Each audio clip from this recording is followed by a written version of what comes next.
একসঙ্গে এলো জোড়া স্বীকৃতি। জাতীয় স্তরের সম্মান পেলেন দুর্গাপুরের এক শিক্ষিকা।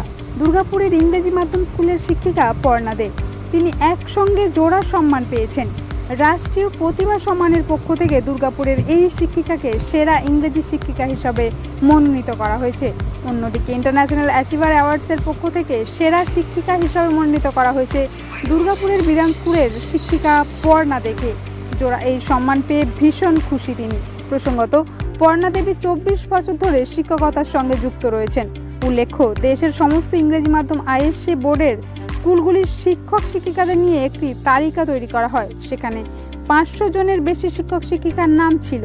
তার মধ্য থেকেই সেরা শিক্ষিকা এবং সেরা ইংরেজি শিক্ষিকার সম্মান ছিনিয়ে নিয়েছেন পর্ণা দেবী। নাম পর্ণা দে, আমি বিধান স্কুলের টিচার। আমি আজকে বিগত 24 বছর বিধান স্কুলে আছি।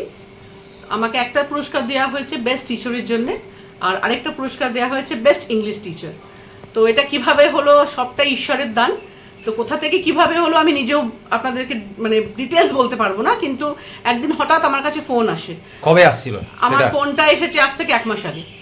আজ থেকে 1 মাস আগে আমার কাছে ফোন আসে। কোথা থেকে ফোনটা এসেছিল? আমাকে একটা ফোন এসেছিল দিল্লি থেকে, রাষ্ট্রীয় যেটা ছিল, যেটা বেস্ট টিচার অ্যাওয়ার্ড হয়েছে, আর আরেকটা এসেছে গোরগাঁও থেকে, যেটা ইংলিশ টিচার। তো দুটো জায়গা থেকে ফোন এসেছিল, আলাদা আলাদাভাবেই ফোনটা আসে। প্রথম ফোনটা এসে আমার নাম, আমার ডিটেলস আর আমি কোন স্কুলে আছি এই আমাকে জিজ্ঞেস করে। তো আমি প্রথম দিন আমার ডিটেলস, তারপরে আমাকে নেক্সট দিন বলো ঠিক আছে ম্যাডাম। তো নেক্সট দিন আবার আমাকে প্রশ্ন করা হয় যে আমি এত বছর একটা স্কুলে কেন থাকলাম। এখন তো সবাই ন্যাচারালি যেটা হয় আর কি, সবাই স্কুল চেঞ্জ করে। তো সবার একটাই প্রশ্ন ছিল আমার কাছে, ওখানে 7 জন জিউরি বসেছিলেন। তো তার মধ্যে সবাই আমাকে একটাই প্রশ্ন করেছিল যে লং টাইম আমি 24 বছর কেন এই বিধান স্কুলে থেকে গেলাম। সেটা কি অনলাইনে হয়েছিল? পুরোটাই অনলাইনে হয়েছিল। তো আমাকে জিজ্ঞেস করেছিল যে আমি টানা একদম 24 বছর কেন বিধান স্কুলে থেকে গেলাম। তো সেখানে আমার একটাই উত্তর ছিল যে সব জায়গায় সবসময় পয়সা দিয়ে সবকিছু হয় না। ঠিক আছে, আমার কাজকে তো ভালোবাসতে হবে। আমি যেই জায়গাটায় আছি, আমি যেই প্রফেশনটাই আছি, আমি সেই প্রফেশনটাকে ভীষণ ভালোবাসি। It's a very noble profession. Without a teacher the whole world will be in a dark. এটা তো আমি মনে করি, আমি কেন, এটা বিশ্ব সবাই তাই মনে করে।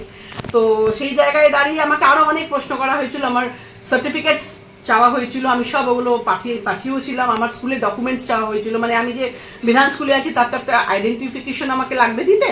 তো সেটাও আমি দিয়েছিলাম, সব কিছুই দিয়েছি। তো সেই জায়গা থেকে ওনারা বলেছে ঠিক আছে, আপনাকে আমরা পরে জানাবো। তারপরে আবার 7 দিন পর আমাকে ফোন করে আমাকে একটা মেসেজ পাঠায়, একটা লিঙ্ক দেয়। তো ওই লিঙ্কটা দিয়ে আমাকে বলেছিল 3:30-র সময় ম্যাডাম আপনার সাথে আমাদের একটা কনভারসেশন হবে, আর ওটা ভিডিও, যে যা হবে পুরোটাই ভিডিও হবে, ভিডিও কনভারসেশন হবে। তো আমি 3:30-র সময় রেডি হয়েছিলাম। তো সেখানে 20 জন জুরি মেম্বার্স ছিলেন। তো 20 জন জুরি মেম্বার্সের মধ্যে আমাকে ওখানে প্রায় 50 থেকে 70টা কোয়েশ্চেন্স করা হয়। ঠিক আছে, তো ওই কোয়েশ্চেন্সের মধ্যে নানা রকম কোয়েশ্চেন ছিল।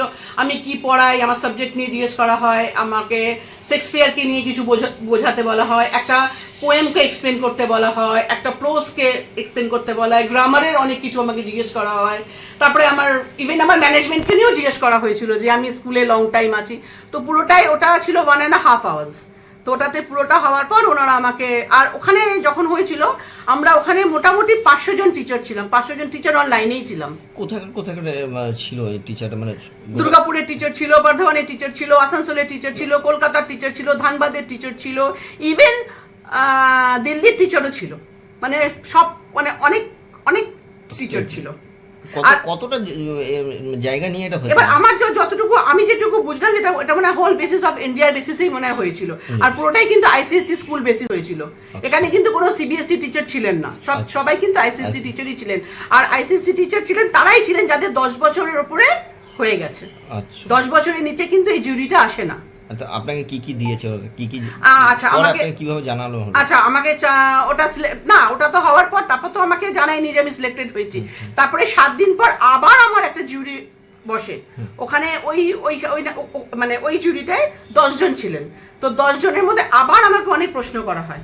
ওই প্রশ্নের মধ্যে তখন ওরা আমাকে বলছে ঠিক আছে ম্যাডাম, আমরা আপনাকে জানিয়ে দেবো। তো তারপরে 7 দিন পর ফোন এসে আমাকে, এটা সবার অ্যাজ আ টিচার আমার তো ভীষণ ভালো লেগেছিল। আশা করি সবার ভালো লাগবে, আপনাদেরও ভালো লাগবে। তো ওখানে আমাকে বলেছিল ma'am, you are the selected as a best teacher আর আপনাকে বেস্ট ইংলিশ টিচারের জন্য আমাকে ওখানে অ্যাওয়ার্ড দেওয়া হয়। আমাকে ওনারা বলেছিলেন যে প্লেন টিকিট প্লাস হোটেল ওনারা সব কিছুই দেবেন, কিন্তু যেহেতু আমার স্কুলের এখন এক্সাম চলছে, we are having a semester exam in our school, আমি আমার স্কুলকে সাফার করে আমি কখনোই প্রাইজ নিতে ওখানে যেতে পারবো না। আমার স্কুল আগে, আমার প্রফেশন আগে। কতটা গর্বিত এইটা পেয়ে? আমি ভীষণ গর্বিত।